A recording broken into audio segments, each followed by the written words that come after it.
ni katika Kristo, huwa tunaomba kwa nini? Huwa tunaomba tusije tukachagua kimwili, kwa sababu tukitulia vizuri, Adam alimchagua Eva kimwili.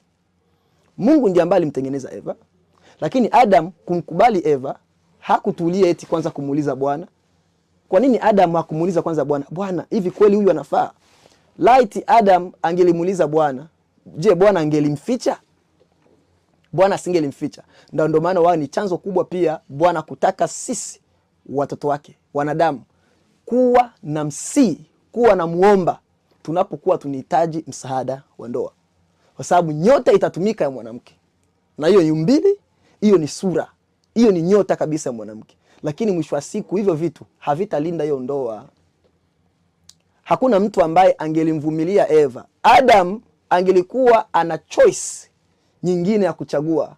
Je, kweli angelibaki na Eva tu? Alibaki na Eva ni kwa sababu hakuwa na choice. Eva ndo alikuwa mwanamke mwenyewe pale. Baada ya mwanamke amesababisha ite kwamba utupwe nje ya bustani la Edeni, mahali ambapo palikuwa pana chakula, pana kila kitu. Huyu mwanamke ndo sababu, chanzo chako wewe kutupwa. Adam angelikuwa na kinyongo kwa Eva. Lakini hakuweza kuwa na kinyongo kwa sababu hakuwa na nyingine choice.